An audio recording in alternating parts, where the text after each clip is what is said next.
got away part of this? Well, those are folks that don't want to be apprehended. The majority of the migrants coming through, they actually follow signs. It takes them right to the Customs and Border Patrol agents, and they turn themselves in, knowing that in all probability they're going to be allowed in the United States. There's 1.3 million that we know of, and like the chief said, there's another 10 or 20%. I actually think that number is a little low. I think it's even higher than that. That got away, that don't want to be detected. And they got away. We don't know who they are. We don't know where they came from. We don't know where they are. And we certainly don't know what they're doing here or what their intentions are. So there's another element to this, and that's the people that have been apprehended that were actually on the terrorist watch list. So that's another element where we know that people have been apprehended that are actually on the FBI's terrorist watch list. That number is outpacing last year's record so far this year.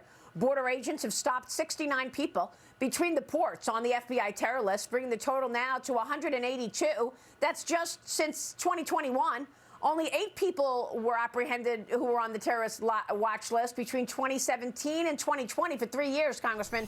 So I guess potential terrorists and criminals are figuring out that America's border is wide open. I'll get in that way. Oh no! Even the chief, and I got to give him kudos for his courage. He told us that out of the 9 sectors that he controls, the Customs and Border Protection agents, have 5 of them are out of control.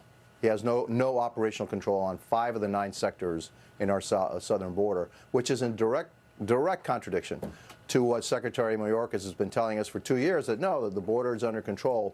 The chief in charge of all those agents has said and told us under oath that 5 of those sectors are out of control. So basically, no, not basically, the secretary has been lying to us for the last 2 years. So do you want him impeached? Oh yeah, no. I mean, this secretary is a disaster. The border is a disaster. He's appointed by President Biden. He should remove him. But I believe that actually he's doing President Biden's bidding.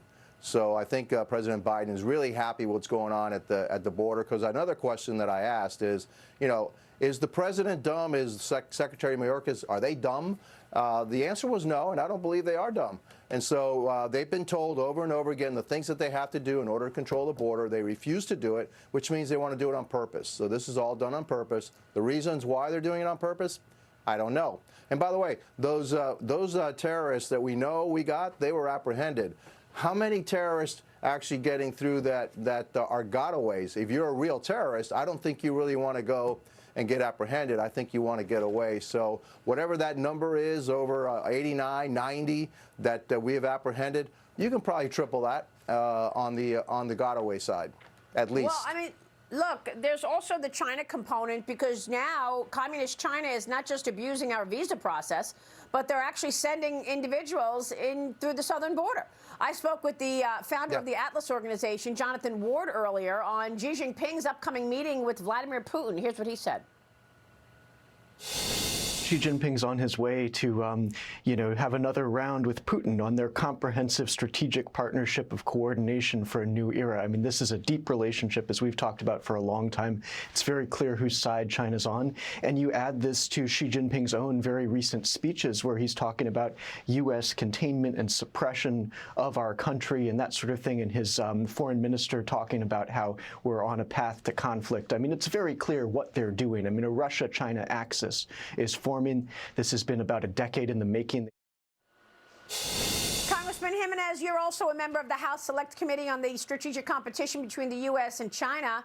There's an op-ed this morning out from Fred Fleitz, and he says Chinese officials knowingly permitted COVID-19 virus to spread around the world. State competitors don't deliberately spread deadly viruses. This president will not call China an adversary. He keeps calling him a competitor.